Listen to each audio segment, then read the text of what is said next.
Now? Yeah, okay. But Thank we're you. okay on translations? Yes, I just Okay, didn't see it working. reporter I know is hard at it. We're okay on interpreters, so over to claimants for their 5 preferably 5-minute submission. Thank you, Mr. President. On this, I will defer to my colleague, Mr. Foden. Good morning, members of the Tribunal. Morning, Mr. Foden. I'll address the two issues here as we see them. Whether the submission of the Dufour report breaches paragraph 14.4 of Procedural Order Number 1, and whether we waived an objection on that basis pursuant to ICSID Arbitration Rule 27. We say it did, and we say that we did not. There's no doubt that Ms. Dufour's report falls beyond the scope of the arguments raised in the reply submission and offends paragraph 14.4. Indeed, the Tribunal seemed to acknowledge as much on Monday that this is effectively a series of new arguments. Indeed, and our friends, their rather excited response to our objection on the Dufour report suggested a certain vulnerability. Counsel, for myself, I don't have any view whatsoever other than that as a member of this tribunal we flag the issue. I don't have a predisposition, that's why I'm listening in an open mind to your submissions. Thank you.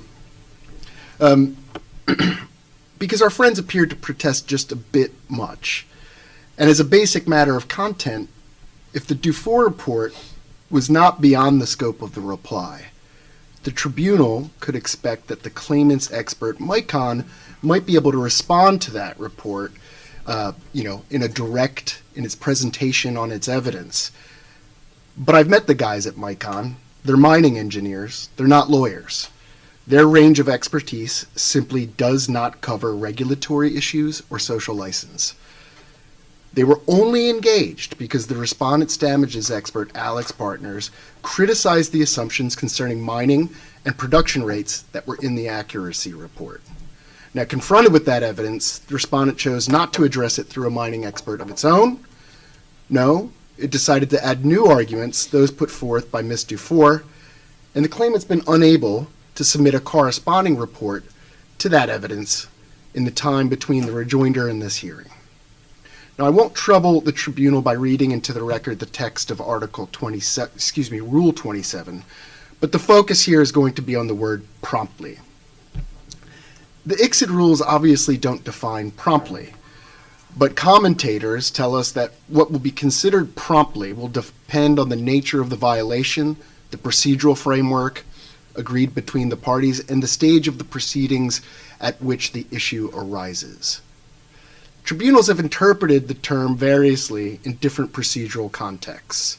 So in Chemex versus Venezuela, in the context of a Rule 9 challenge, the arbitrators recognized that that rule imposes no fixed deadline to submit a challenge and noted that it is on a case-by-case basis that tribunals must decide whether or not a proposal for disqualification has been filed in a timely manner. In this case, they dismissed Venezuela's challenge because it had waited more than 5 months since learning all information on which the challenge was based. CDC versus Seychelles, the state requested that an ad hoc committee annul an award on various grounds, but including that the tribunal had been constituted improperly. The ad hoc committee rejected the annulment request, holding that in the absence of having challenged the arbitrator on the basis of Article 57 of the ICSID Convention and Rule Number 9, at any time during the 147 days that followed the conclusion of the preliminary hearing and the issuance of the award, the state had to have been deemed to have waived its objection.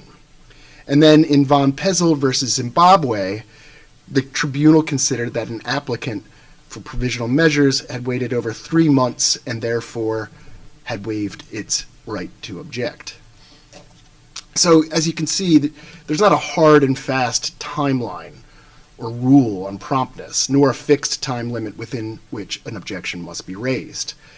But we have some rough sense of offending timeframes. You got 5 months there, 147 days, and 3 months. Now let's look at the time frame in this case. On the 20th of February 2023, only 26 days from the day that the rejoinder was filed, the claimant flagged to the tribunal that the introduction of Ms. Dufour's report was beyond the scope of the reply. Specifically, the claimant stated in its letter that the respondent introduced a substantial number of new arguments with its rejoinder, which it should have provided with its counter-memorial. The claimant further added that the most notable example concerned the outstanding regulatory requirements that Lupaka needed to comply with before it could begin exploiting the Invicta mine, and that, quote, the respondent submitted together with its rejoinder a 140-page mining legal report by Ms. Dufour, who opines that under Peruvian law, Lupaka needed to undertake various other actions and obtain additional permits and approvals before it could start exploitation. The claimant then raised its objection to the introduction of Ms. Dufour's report into the record on Monday. Now, when it comes to waiver, in Abaclat versus Argentina, the PCA secretary found timely an objection that Argentina raised to two of the arbitrators, despite the fact that it had filed the challenge 42 days after becoming aware of the relevant facts. The secretary of the PCA accepted Argentina's argument that the proposal was made as soon as the respondent learned of such facts, such time being at the point at which the respondent asserts that it completed its, quote, thorough analysis. And that's the situation here. We saw that the content of the report appeared to be new by the time of the February letter. But remember, the rejoinder was a mammoth submission, and it took us time to thoroughly analyze it. And in the process of preparing for this hearing and performing the thorough analysis, we concluded that it was beyond the scope of the reply conclusively.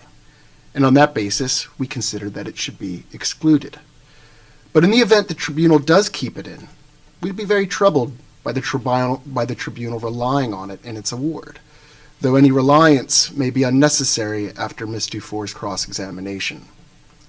Now, as I mentioned earlier, I have to return to a demand that on Monday our friends made concerning the Dufour report being excluded, and then the Micon report too must be excluded.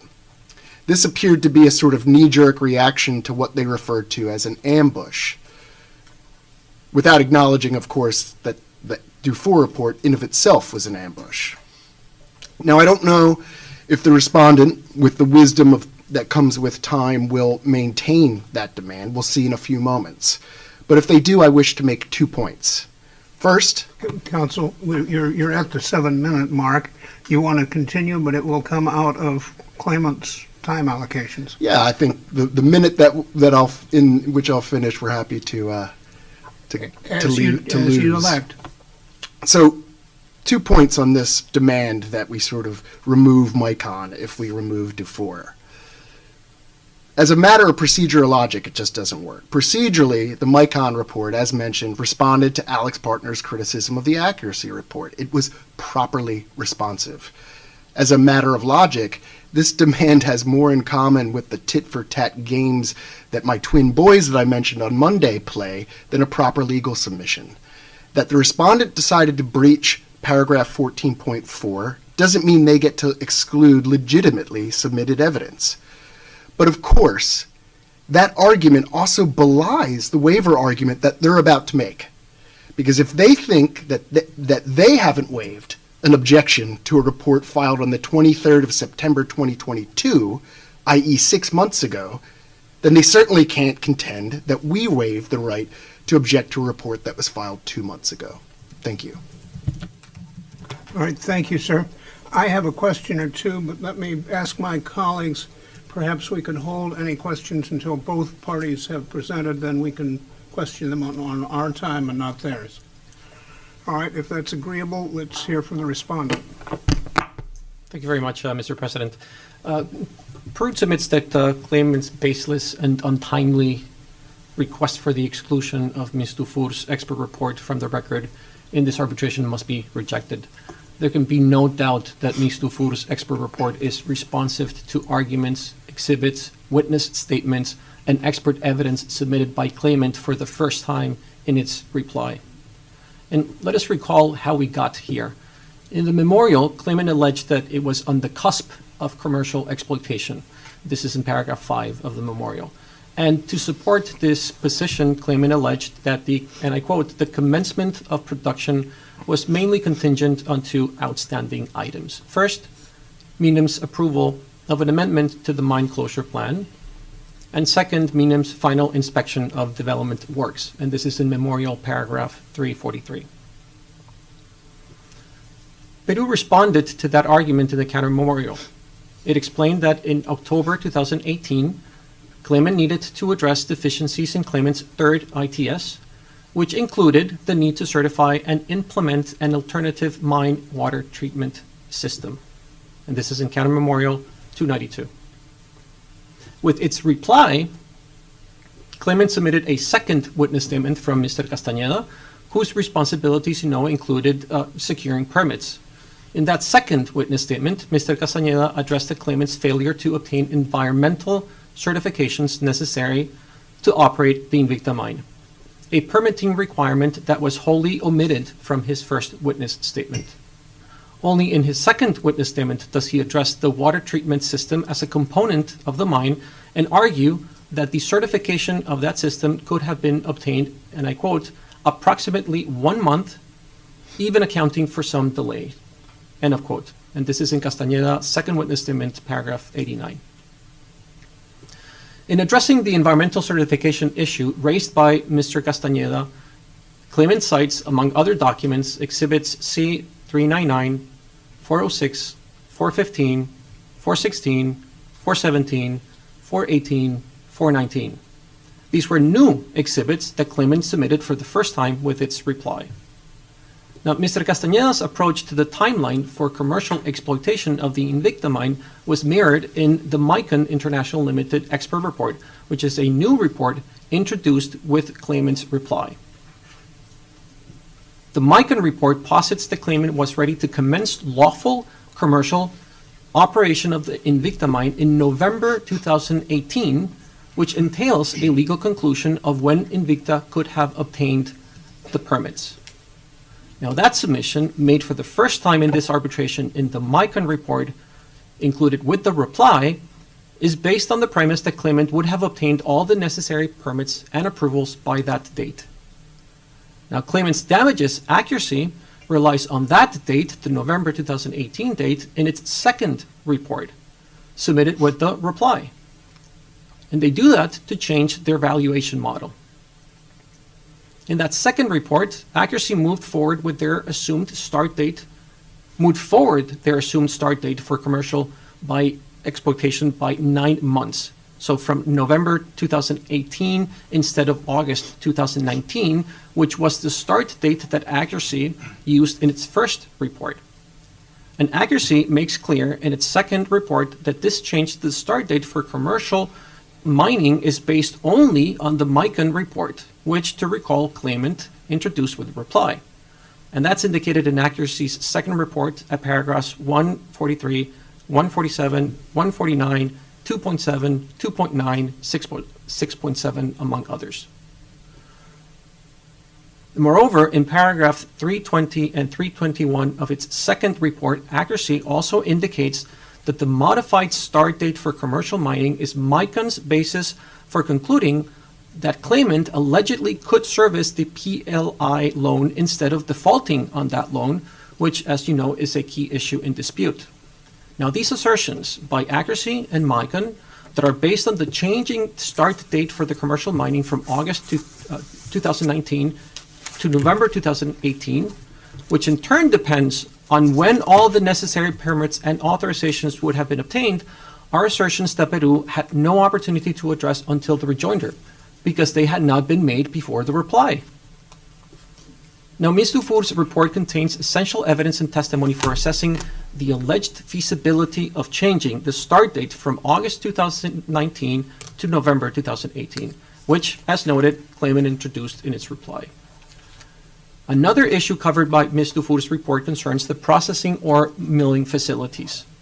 In the memorial, paragraph 87, claimant merely asserted that the experience with the processing plants was, quote, not optimal, end of quote.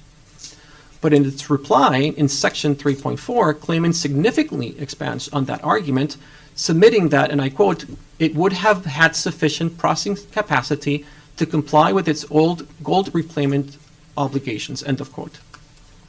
And it relies on part on Castañeda's second witness statement at paragraph 100, where he argues that claimant, and I quote, could have overcome the issues we identified when testing the offsite processing plants, asserting that it was, and I quote, a matter of refining internal procedures to avoid operational errors, repairing mechanical failures, which would not have meant incurring delays or high costs, and something of the sort, end of quote.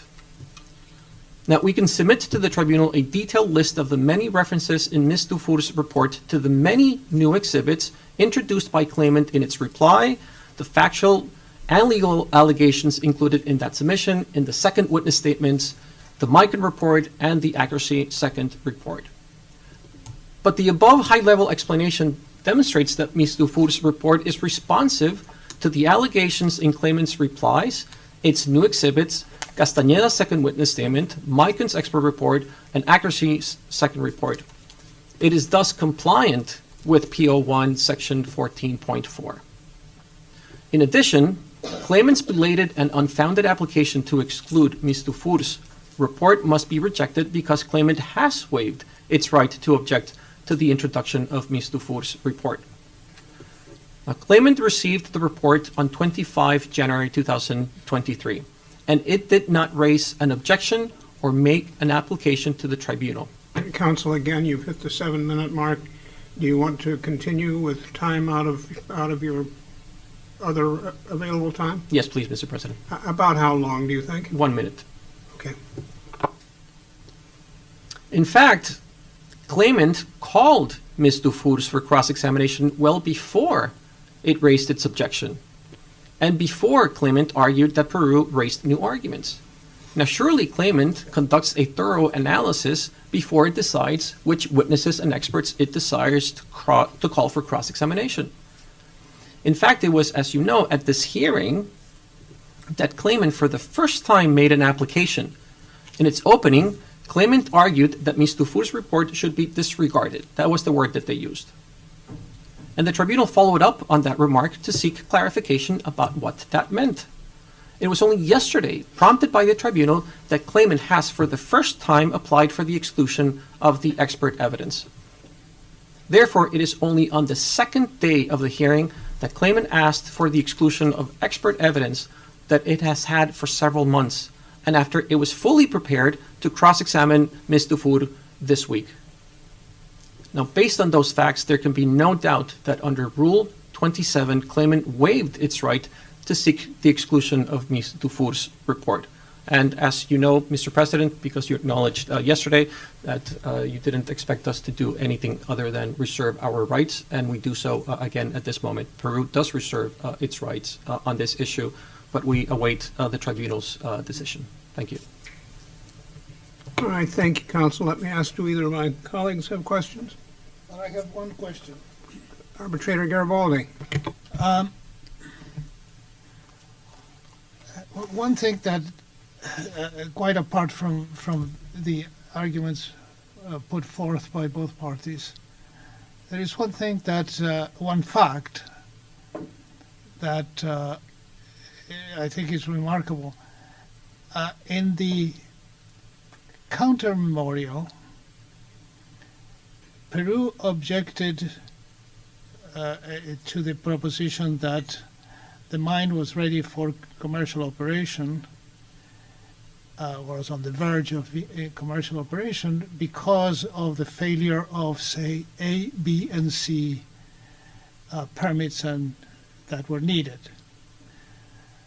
And in the rejoinder, the ABC permits turned out to be A, B, C, D, E, F, G, or something like that.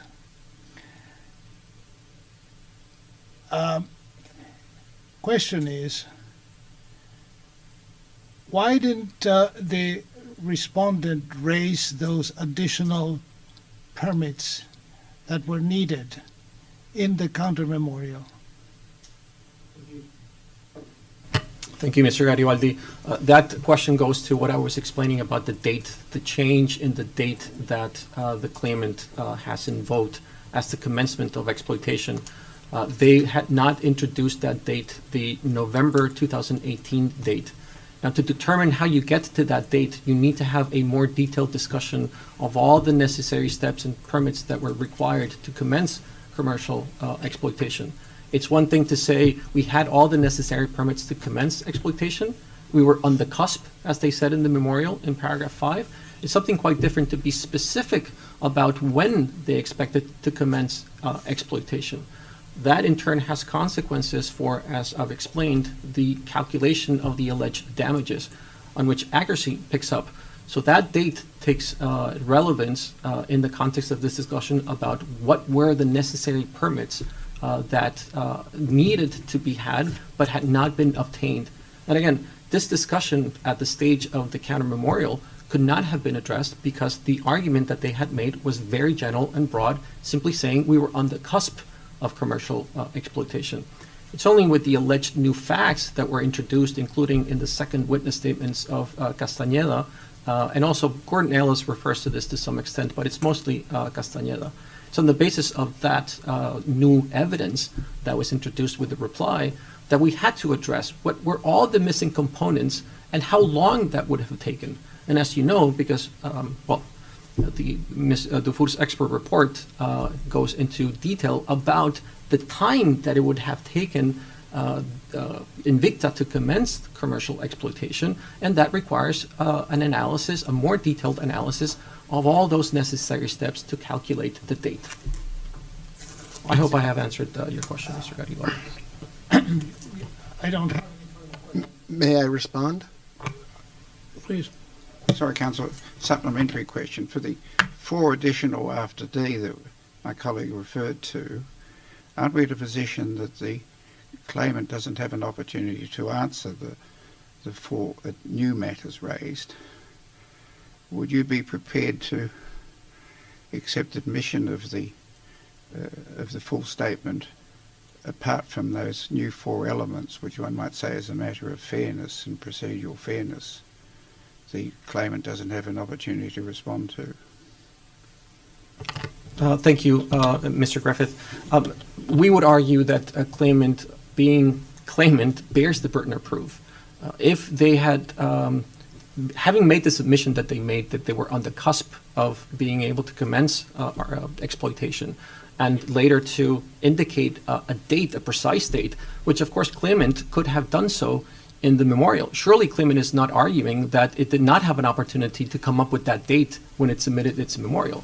So them having the burden of proof means that they should have introduced the evidence. Now, if the tribunal decides that as a matter of fairness, claimant should be given an opportunity to respond on the basis, of course, that the Ms. Dufour's second expert report would remain on the record, Peru would have no objection, provided, of course, that it's a reasonable submission and not create the situation that we're in now, that they're introducing new elements that should have been introduced before, but they failed to do so because they didn't meet their burden of proof.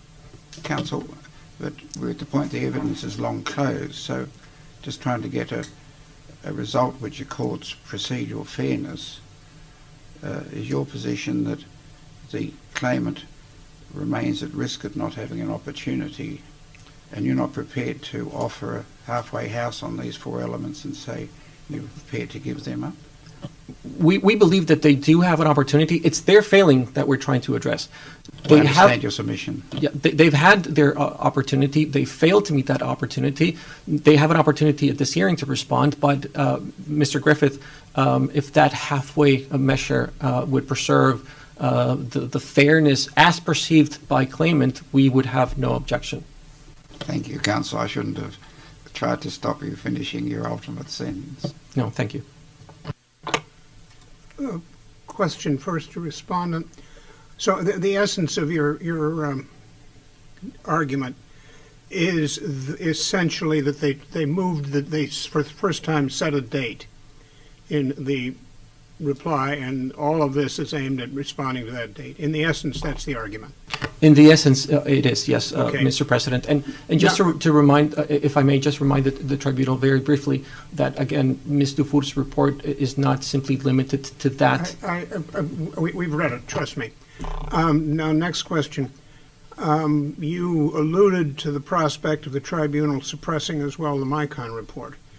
Are you asking that that be done or not? On that point, Mr. President, we will await the decision of the tribunal, which is why we have reserved the I rights. see. So when you reserve your rights, you're reserving the right to ask as well to suppress the MICON report? Is that Among that's- other things, yes. Among other things. Yes.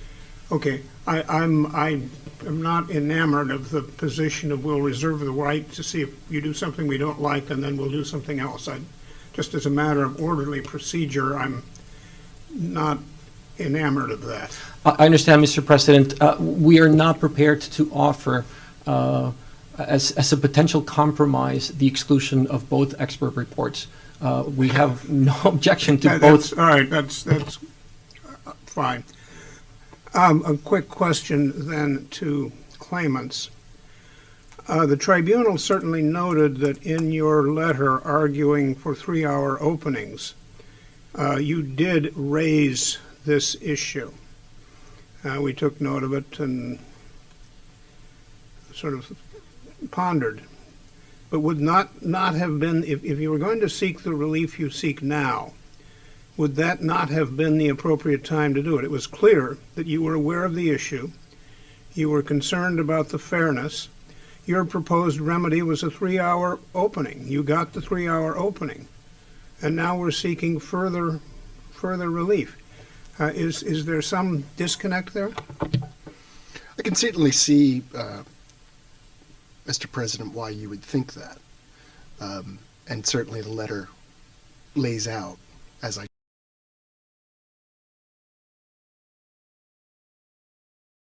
All right, so we will proceed in English. Sir, you have in front of you a form of declaration. Do you see that? Yes, Could you read that out loud, please? sure. Witness declaration. I solemnly declare upon honor and conscience that I shall speak the truth, the whole truth, and nothing but the truth. Thank you, sir. Throughout your testimony, that commitment will continue to apply, and we appreciate that. You're familiar with the procedure. You will be asked first a short series of questions by counsel for the claimant. You will then be cross-examined by the lawyer for the respondent. Are you familiar with that procedure? Yes, I am, Your Honor. Okay. If at any point you find yourself uncomfortable, you need to take a break, let us know, and we will seek to accommodate. Perfect. All right. Any other matters, or can we turn directly to the direct examination? All right, over to claimants. Thank you, Mr. President. Mr. Bravo, you have submitted 2 statements in this arbitration, correct? Yes, correct. And could you confirm that you have them in front of you? Yes, I do have. Now, you submitted your second witness statement on 23rd September 2022. Could you tell us about your current professional occupation, please? Yeah, currently I'm the director of corporate affairs in a large mining group in Peru called Humayo Group. They have 7 mining units. And what do you do within within that position? I'm in charge of the mining operation along with safety, environmental, and community relationships and legal. Now, in your second statement, you referred to your experience with the reaction of the authorities to social conflicts in Peru. Is there anything relating to social conflicts that you've lived through since the time of your last statement in September 2022 that you'd like to share with the tribunal? Sure. Recently event, but social conflicts in Peru in general are pretty often pretty common.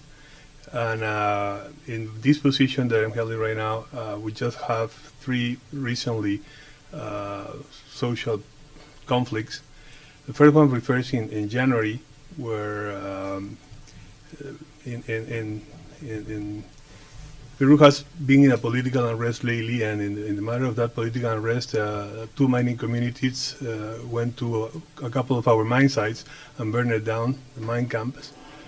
And the police had to intervene immediately. Actually, they found two of these rural members that went to burn the site actually dead, and the police went up there and do the survey. They arrest a couple of at least 5 of these people that went and burned down the mine site. So the police intervened pretty rapidly. Then in mid-February, we had another situation where in another location, another mine site, Scolarasi, this peasant community called, or rural community called Hatucachi, which we have the right-of-way for a power line transmission, and they burned several posts of the transmission line. So we had to call the police. The police is doing the investigation. They haven't arrested anybody yet, but they're in the edge to identify the people that actually burned down those posts. And more recently, like 15 days ago, we got another project called Anubia Antina, which is in the Apurimac region. And there is a group of informal miners there that didn't allow us to get into the project. They blocked the road, so we called the police again, and the police actually intervene and take notes, and they are doing the investigation in order to restore the pathway to the mine.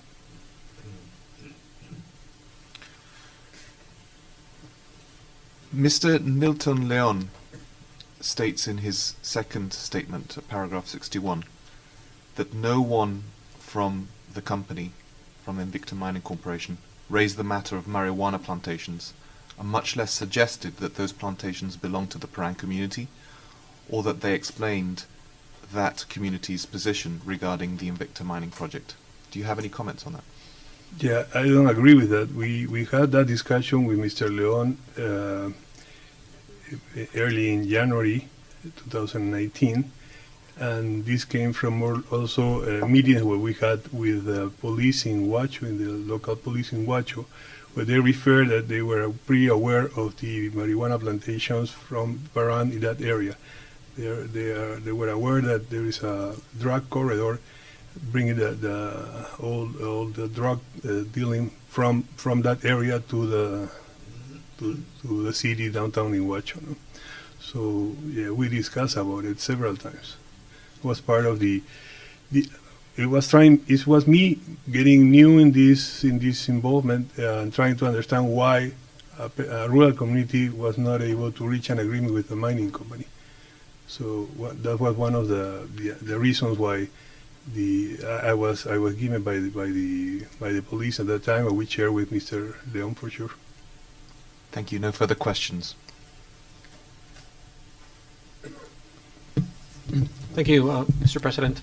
Good afternoon, Mr. Bravo. My name is Patricio Grané. I am counsel for the Republic of Peru, and I will be asking you some questions this afternoon. You have confirmed that you have your 2 witness statements on your table. I will be directing your attention to those witness statements in the course of my cross-examination, and my colleague, Ms. Arboleda, has just placed on your table 2 binders with additional documents, all of which are on the record. I will be directing your attention also to those documents. I will be showing... Could I interrupt and ask everyone to pull their microphones a little bit closer? The volume is a bit low. Thank you, Mr. President. I hope that's better. So I was saying that I will also be projecting, or rather my colleagues will be projecting on your screen some documents. If there are no documents in the bundle that I will be directing your attention to, I will show them on the screen, but we have hard copies in the room, and you're of course free to ask for those copies to be presented to you. Currently, we do not have someone sitting behind you. Should you have difficulties locating documents in the binders, we can have one of our colleagues sit behind you and assist you. It's something that we have done with the other witnesses. I will also be directing your attention mostly to documents that are both in English and Spanish, as you have confirmed that you speak Spanish and understand, English and understand English. I will be mostly taking you to the English versions of those documents for the benefit of the tribunal, but many of those documents, not all, but many of those documents have a Spanish translation also on your binder, and you're free to turn to the Spanish version as well. Now, as you know, they are court reporters. I will try not to speak over you, and I ask that you please not speak over me. Otherwise, there will be no translation of what we are saying. I also invite you to listen carefully to the questions that I ask, and that you answer the questions that I am asking you. I think that if we adhere to these rules, it will be a pretty efficient process, and we will be able to release you before too long. Do you understand these rules, Mr. Bravo? Absolutely. And last thing, perhaps it would be good to have a slight pause between question and answer again, so that the court reporters can take down the answer. I would like to start with some introductory questions about your background and your credentials, which you describe in paragraphs 7 to 9 of your witness statements. I'm sorry, of your first witness statement. And you have also on direct given us an update of what is your current occupation. And in paragraph 7 of that first witness statement, you describe your educational background, and you have a bachelor's degree in law. Is that correct? Correct. And do you practice as a lawyer or otherwise provide legal advice beyond your current position as Director of Corporate Affairs of Umayo, which you just updated us a couple of minutes ago? Yes. So on the side of your current employment, you also provide legal advice as a practicing lawyer? Not currently, but before joining this new position, yes. And do you have a background in criminal law? No. What about Peruvian mining law? Yes, for sure.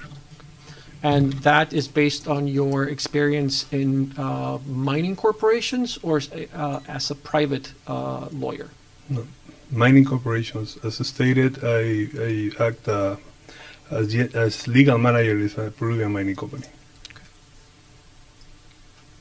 On paragraph 9 of your first witness statement, you say that since September of 2019, you, I quote, have been involved in providing consulting services relating to the mining industry, including on legal matters. Do you see that? Yes. And since that time, September 2019, and until your current employment, did you provide consulting services for Lupaka, Invicta, or any related company? After, since September 19? Correct. In general, yeah.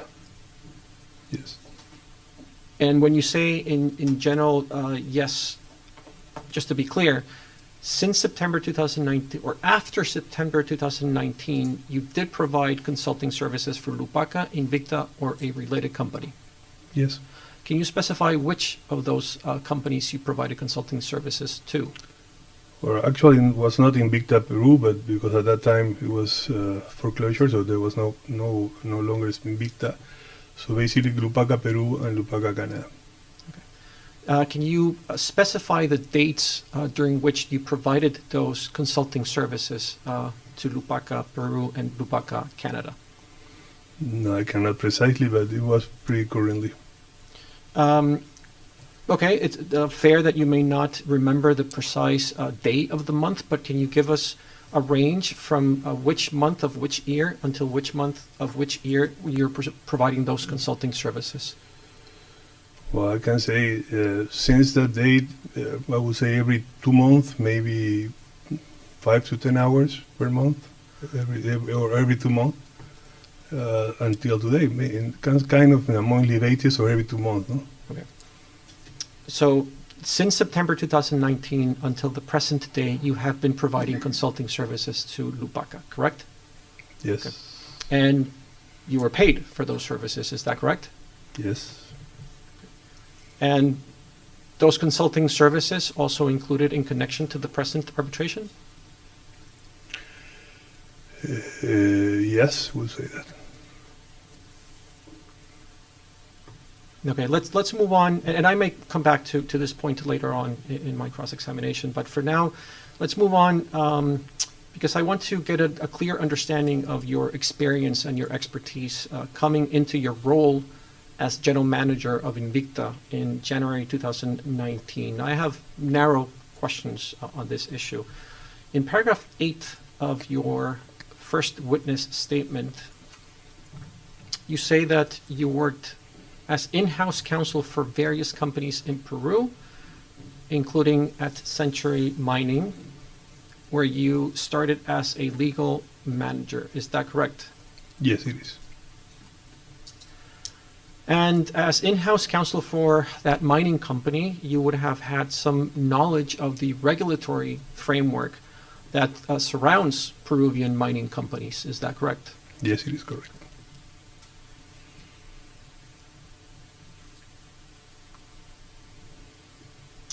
You say in the next paragraph that while at that company, Century Mining, you, and I quote, oversaw all operations including managing community relations and permitting issues with governmental authorities, end of quote. You see that? Yes, it is correct. So you refer to governmental authorities, and my question is, which governmental authorities? All that are related to mining, especially the mining ministry, the Environmental Supervision Authority, the OEFA, also SINARMIN, which supervise mining safety, the Water Authority, all authorities related in relation with the mining operations. Very well. Have you worked within any of those institutions? Have you been a public official or servant within those organizations? No, I haven't. So you haven't worked for MINEM? Nope. And you haven't worked for the Ministry of the Interior? Not at all. And you haven't worked for OEFA? No. Okay. Now, let's turn to your relationship with claimant. Please turn to MI 007, which is tab 1 of your binder. So here, Mr. Brau, is the first opportunity that I have to direct you to a document on one of your binders. And you'll see that there are 2 binders, and there are number tabs in those binders. So tab 1 would be in the first volume.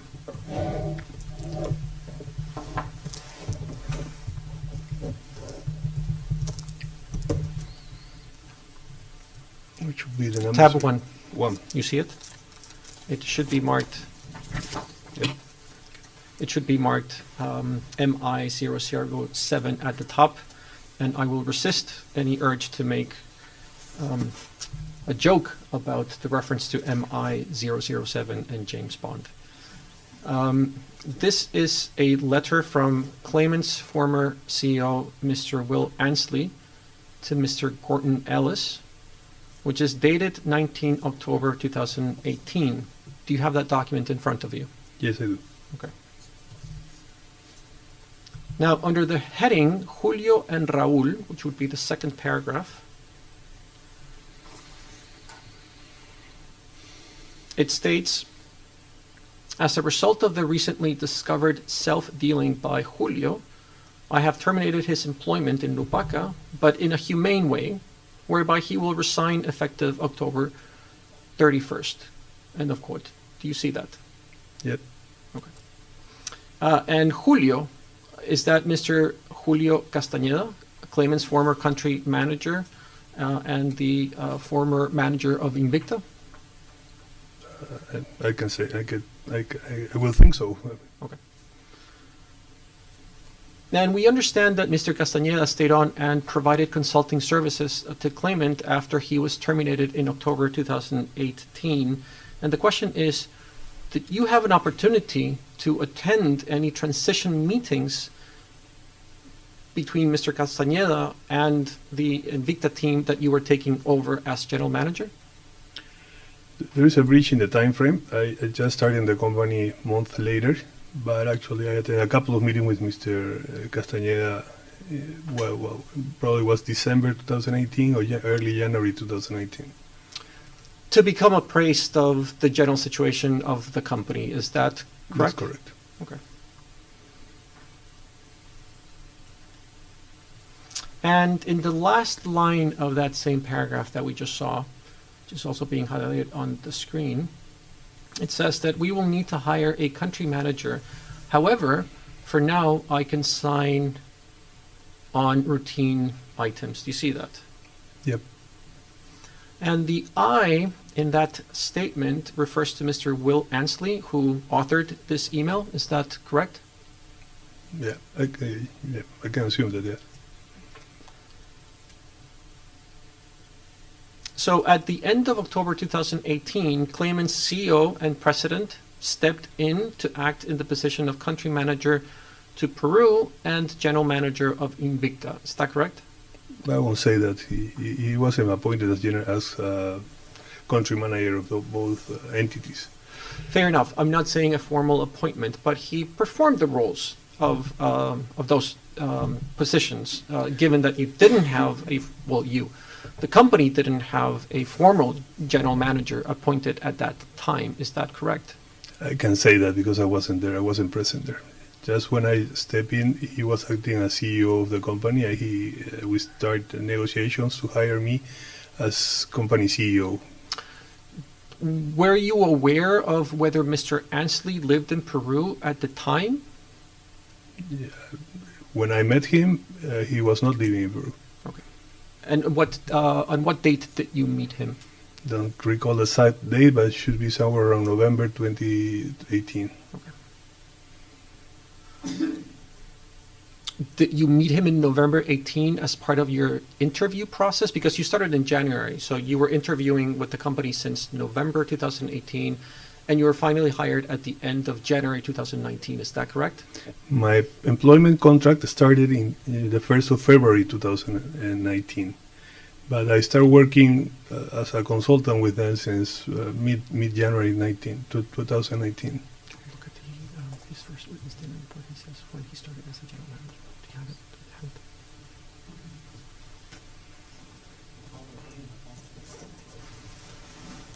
Okay.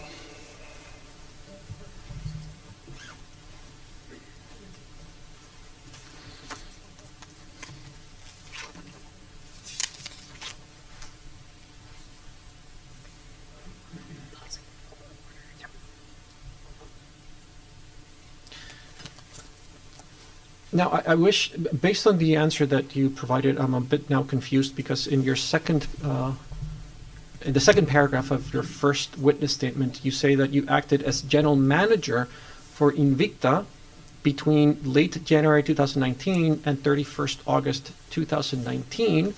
But now I understand your answer to have corrected that because you did not start as general manager in late January 2019, but actually in February 2019. Is that correct? I acted as general manager, yes, but what I was precising is that my employment contract started in the 1st of February. Okay. Thank you for that clarification, and we will then correct the record on that point. And just to recall, you were to be Mr. Castañeda's replacement, correct? You can say so, yeah. And presumably in that role, you conducted due diligence when you took over that role of general manager, correct? Yes, it is correct. Okay. And in your also first witness statement, you stated, and this is in paragraph 2, that the removal of the access road protest was your, and I quote, exclusive focus, end of quote. Do you recall that? Yes, I do. Would it be fair to say that in your attempt to achieve that sole goal, you educated yourself about the background to the dispute, the grievances of the Peran community, and prior correspondence between the parties concerning that conflict? Is that correct, a fair assumption? In general terms, yes. And indeed, in paragraph 13 of your first witness statement, you say that, and I quote, when you became involved with the project, you reviewed the prior correspondence to understand how best we could proceed, end of quote. You ratify that statement. Absolutely. Yeah. Now let's turn, please, to tab 2 in that binder that you have in front of you, which is C264. And this is a press release from claimant dated 28 January 2019. Do you see that? Yes, I do.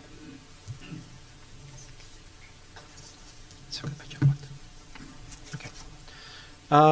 Now, can you please turn to the second page of that document? And the last sentence, and it's also being placed on your screen, so you can see it. Of the last paragraph, again, you have it on your screen to guide you. Mm-hmm. It says, Mr. Bravo will be granted 500,000 incentive stock options for the purchase of up to 500,000 common shares. End of quote. Do you see that? Yes. And I think if we go down with the stock options being exercisable, into the next page, at a price of 10 cents of a dollar. Do you see that? Yep. Does that mean that you could buy the shares for 10 cents each, even if the market value of those shares might be higher? I'm not fully aware of how the stock options are exercised, but yeah, I will say that's the first statement. Okay. Did you exercise that stock option? Not at all. Okay. So you didn't acquire shares in the company? No, I don't have any shares. Okay, let's move on now to a different topic, which is Invicta's community relations strategy when you joined the company. Now, you say at paragraph 4 of your witness statement that when you joined, Invicta had a community relations team that was, and I quote from paragraph 4, dedicated to the relationship with the local communities, end of quote. And you name in that same paragraph 2 individuals, Jorge Arevalo and Marco Estrada. Do you recall that? Yes. Okay. And were both individuals internal employees of Invicta? No, none of them. None of them? No.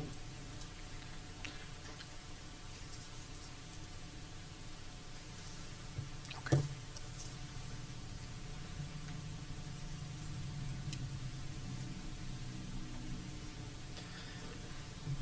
So they were external consultants at the time that you joined? Yes, they were. Okay. So you did not have an opportunity to interview them or vet them.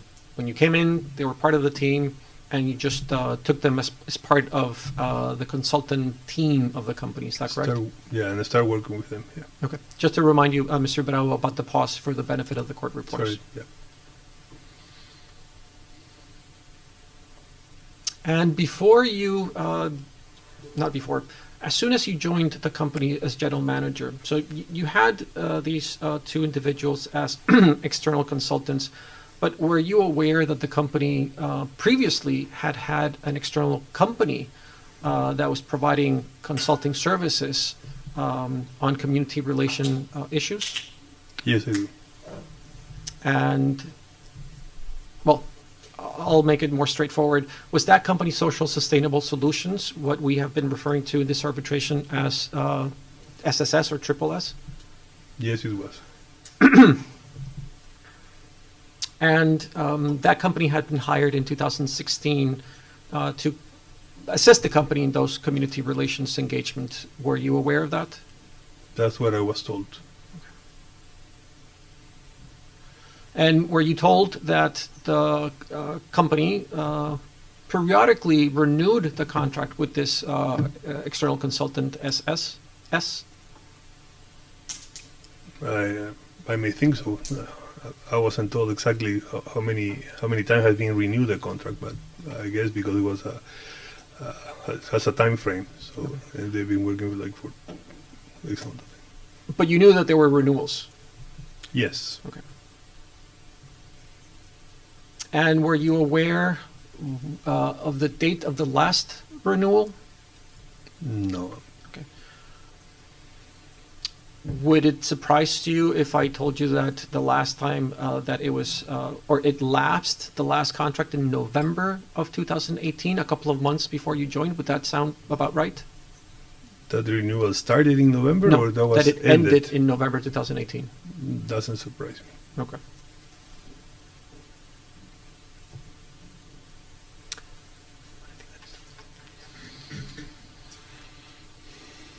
And do you recall when the Access Road protest started? We've been referring to that in the context of this arbitration. You address it in your witness statement, so I will refer to it as Access Road protest. If that is not clear to you, we can specify, but for the sake of efficiency, you recognize that term, yes? Yes, if that means that the blockade to access the mine site, yes. Do you recall when that started? In October 18, 2018. And Mr. Bravo, I should have said this at the beginning as well. This is not a memory test. So if at any point you need assistance recalling certain events, we can assist you. So please don't feel that I am testing your memory. Mine is very poor, so I sympathize if yours is similar. So claimant dispensed of the services of this external community relations team just 1 month after the Access Road protest, correct? After the days you provide me, yes. I mean, that's And you say at paragraph 4 of your first witness statement that left only then Mr. Estrada, Mr. Arevalo to manage Invicta's community relationships after that contract with Triple S was not renewed, correct? That's correct.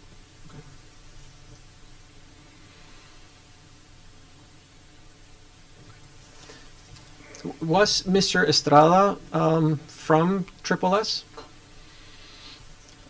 Don't recall precisely, but I think yes, he was working with them.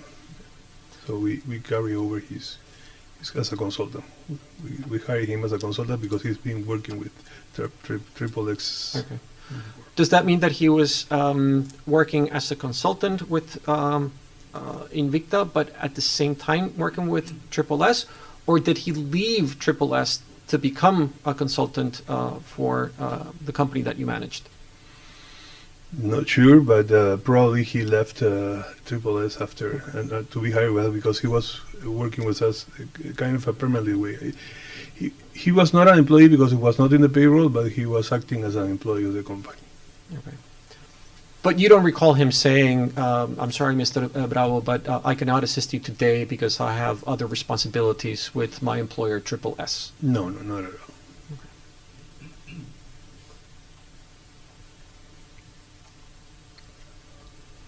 And so at the time that the conflict escalated, which was October 2018, as you have just indicated, the team, this community relations team, therefore comprised only Mr. Estrada and Mr. Arevalo as independent external consultants, correct?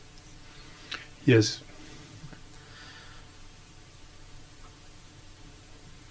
And your employer believed at the time that that was a sufficient number of people to manage relations with the Peruvian community at this particular moment in time of the relationship between the company and the community?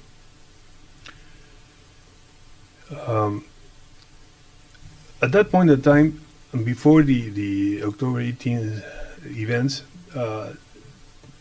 there was no need for a relationship with. We had a community relationship set up.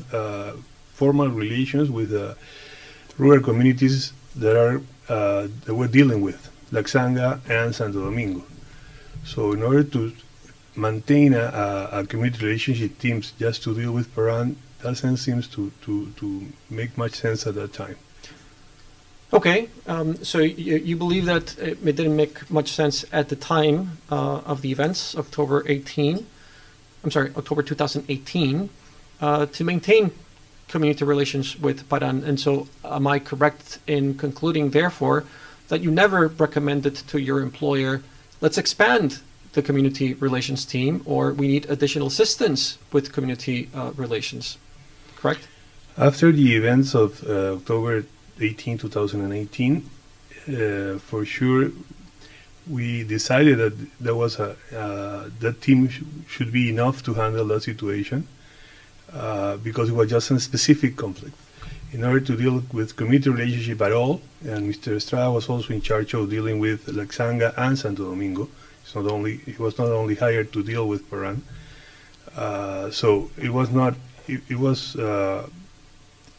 necessary at that time to have a larger team, because it was much more a police issue than the community relationship situation in our perspective. Thank you, Mr. Bravo. And since you mentioned, in a way you have jumped ahead, and I welcome that, you mentioned that Mr. Estrada, you only mentioned Mr. Estrada. You said that he was also in charge of dealing with Laxanga and Santo Domingo, in addition to Paran, correct? That's correct. Was that also true for Mr. Arevalo? Yes. They were part of the team dealing with all the community problems that we had, community relationship in general. Okay, let's turn now to a slightly different issue. When you joined the company, were you appraised of the financial situation of the company at that time? Yes, for sure. Okay. And so you would have been aware that at the time the company was experiencing some cash flow problems? Yeah, I was aware of that. Okay. Were you aware that those cash flow problems had not commenced in January 2019 when you joined, but actually had commenced the previous year? Mining companies in general, at that stage of their development, they always struggle with cash flow situations, a shortage. So the answer to my question is that in the cash flow problems would have started in 2018, or perhaps even before 2018. Is that correct? I can't tell if it was before 2018.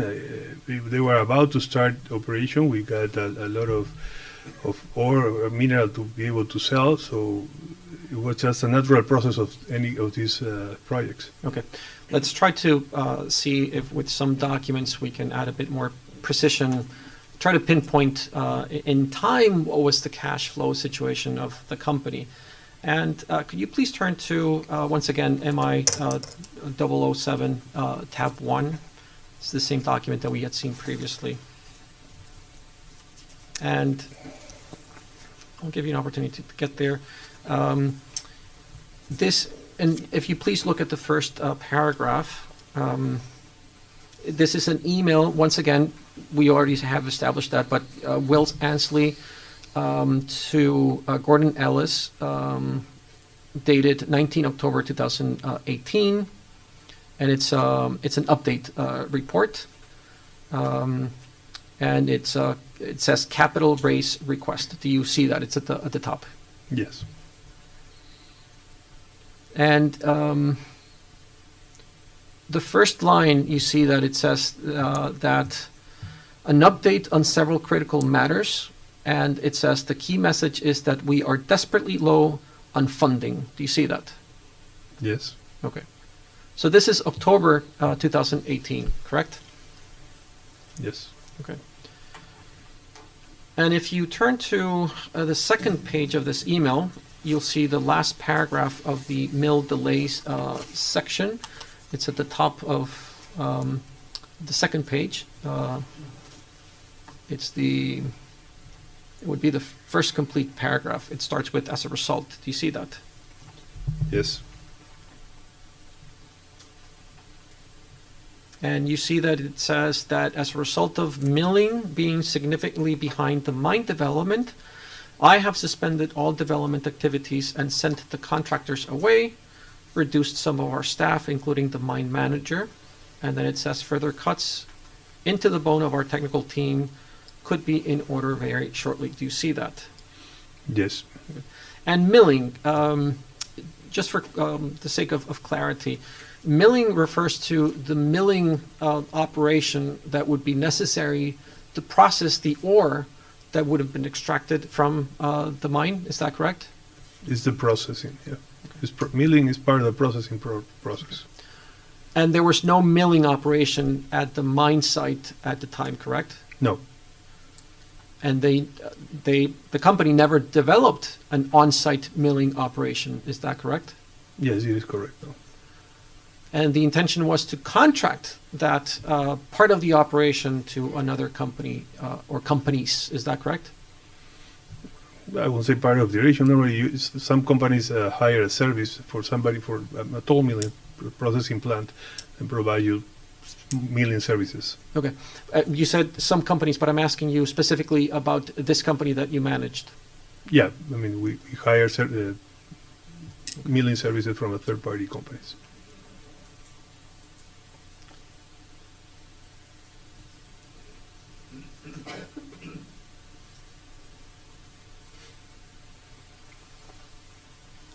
Staying on the issue of financing,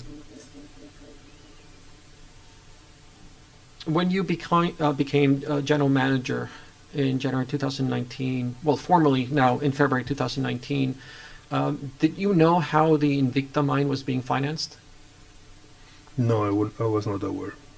That was part of the CEO's responsibilities. Even though you don't know the details, did you know what was the primary source of the financing of the company that you were managing? As far as I know, raising money in the stock market. You had a CFO? Not in Peru. There was a corporate CFO at Lupaka, Canada. How did you became appraised of the financial situation of the company that you were managing? Yeah, well, we got cash flow meetings. We got all kinds of meetings where we need to make cuts on expenses, and that was part of the situation, the financial situation the company was going through. Okay, so when you were making those, what must have been difficult decisions about cutting staff, as we've seen, or cutting back on expenses, you had meetings and people would report to you, and they would tell you what the financial situation of the company was, correct? Well, in essence, we got an accountant that prepared the report, the expenses report. We filed the expenses report to corporate, and they provided the funds. Okay. And corporate never told you where the funds came from? I don't recall having that conversation with the CEO at that time. Okay. Are you familiar with the term PPF agreement that has been used in this arbitration? PPF? Agreement? Oh, yeah, sure. Yeah. Okay. And so you would you would recall that PPF agreement was executed with PLI Waura in 2016? Yeah, I was aware of that contract. Okay. And were you aware of the financial obligations that the company had under the PPF agreement? I'm not asking for the detail, just generally. In reality, I went into the details of that agreement when later on, when we received some notes that there would be a foreclosure on the warranty provided by the company. But at first, when I was starting with handling the company, I was not aware of the details of the contract at all. But I know there was a financing agreement with PPF, and we got several obligations with the financing group. Okay. And you mentioned the foreclosure under that agreement. Do you recall roughly the date of that foreclosure? July, August, because it was a process. Started with a notary's letter. We contested. So it was as far as I recall, started in July or August 2019. Okay. And a foreclosure would have been preceded by a default, correct? That's generally how a financing agreement would work, correct? Correct. Okay. And since you've referred to the foreclosure, do you have, again, a rough sense or recollection of what was the default or the date of the default that led to the foreclosure? No, to be honest, I don't have the precise date. Okay. Let's turn, please, to tab 2 in your binder. It's C264. Again, it's a document that we already have seen, so I will not reintroduce it. And in the last paragraph of this page, about 6 lines up, I'll give you time to get there. It says, according to the terms of the PLI financing according to the terms of the PLI financing agreement and bridge loan 2 agreement, those facilities are technically in default as of January 2019. Do you see that? Yep. Does that refresh your recollection of the date of the default? Yes. Well, that's corporate. At that time, I was not involved in the details of the corporate discussions, but if it's published, it was published for a Toronto Stock Exchange, so I guess that's a valid statement. Okay. Let's, based on what we have just seen, let's transition to a related topic. Before claimant could meet its financial obligations under this agreement, it needed to obtain all of the permits needed for commercial exploitation, correct? That's correct. Okay. And as the general manager, part of your responsibilities was to ensure that the company had all the necessary permits to enable a lawful commercial exploitation of the company. Would that be fair? That's correct. Who else within the company was responsible for that part of the operation, permitting? At that time, just me.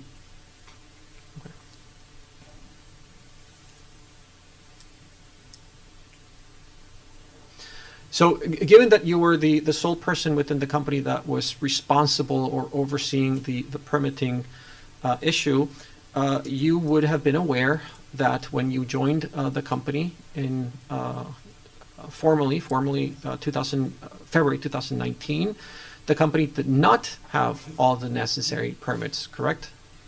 We're expecting an inspection to get the final operating permit. So I'm sorry, I'm looking at the transcript. So is the answer no, the company didn't have all the necessary permits? At the time I joined the company, no, we were expecting the inspection. Okay.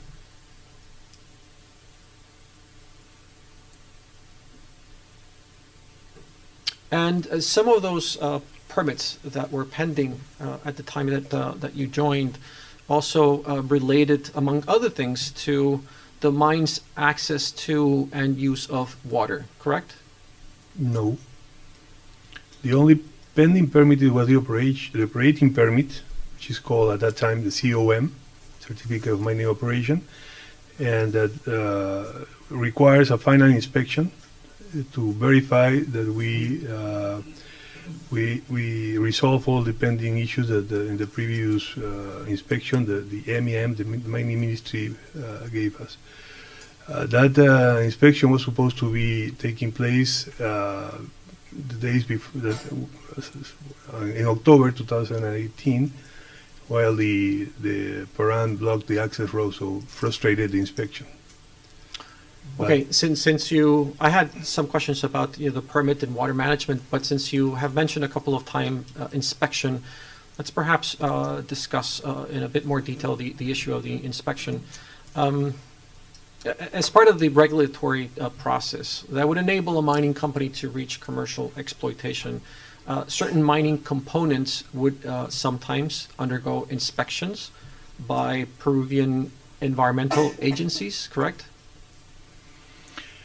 Yeah, I mean, they do inspections during the operations, but not for getting the permit. Okay. The OEFA, which is the environmental authority, doesn't do inspections to give you operating permits. Does it do inspections to confirm that you have the necessary operating permits? After, yes. Does it, do these authorities conduct inspections to make sure that you are complying with permits that have been granted? While I was acting as general manager, I don't recall any OF inspection because it wasn't impossible to go up there to the mine. Okay. Perhaps I may not have been clear. I wasn't asking you specifically about inspections. We'll get there. About inspections of the company. I was just asking you, as part of inspections, you have inspections to confirm that a company has the permits. You said yes. And my second question was, do these authorities conduct inspections to make sure that the companies are complying with the permits that would have been issued? Yes? For sure, yes. Okay. Counsel, if I may interrupt you here and go on tribunal time for 5 minutes. We've faced some scheduling difficulties because we have a remote examination of a witness this afternoon, and I don't think we have much flexibility with that. So really, the time after we come back from lunch is not available to us. Now, my sense is that you've got have got a number of questions you might still like to ask. I'll ask the secretary to give us an indication as soon as she's able how much time claimants have used on their total examination. But I'm just trying to figure out, how do you see us squaring this circle, given that your examinations have been fairly lengthy, but you also, I suspect, have a good deal more you'd like to do. What do you propose to do? Thank you, Mr. President.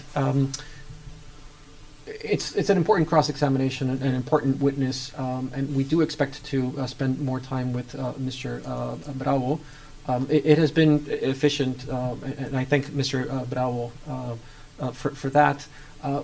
One possibility, Mr. Chairman, and we haven't had an opportunity to discuss with our colleagues, would be to, at some point, perhaps sequester Mr. Bravo, have the remote cross-examination of Mr. Retuerto because of the timing issues, and then return to Mr. Bravo. I know that is unorthodox and unconventional, but to square the circle, I'm trying to think of a creative solution. That's a solution that I appreciate your appeal to creativity. It strikes me as about the only thing we could do.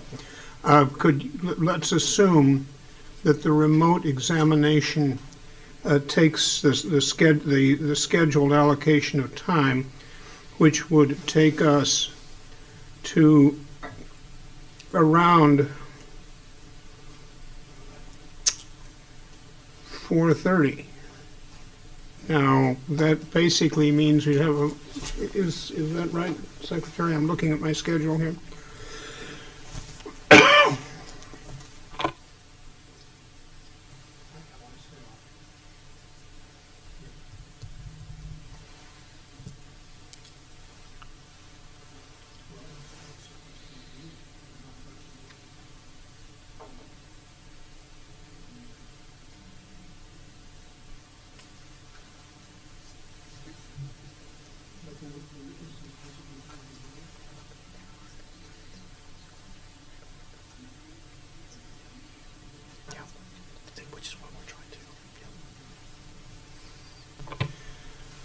All right, well, we need to sort out some facts here. So at this point, let's do the following. I think we need to, Mr. Bravo, we're trying to work out a problem of how to deal with lunch and deal then with a remote examination. And we need to see how much flexibility we have in the timing of that remote examination. I think that maybe is most efficiently done off the record. But so what I would suggest is that we at 1 o'clock, suspend the proceedings. Someone will show Mr. Bravo where he can have a private lunch, and I'm sorry, sir, but you will not be able to discuss your testimony or these proceedings with anyone until you're invited back in. And what we're going to try to sort out is how to do that most efficiently and with least inconvenience to you. I hope that's acceptable, sir. Sure, no problem. Okay. All right. With that said, let's suspend the proceedings and let me invite counsel for both parties to come forward. Let's have an off-the-record discussion of how we sort this out. Okay? Is that parties agreeable to that? All right. I wish you a nice lunch. So break for 40 minutes.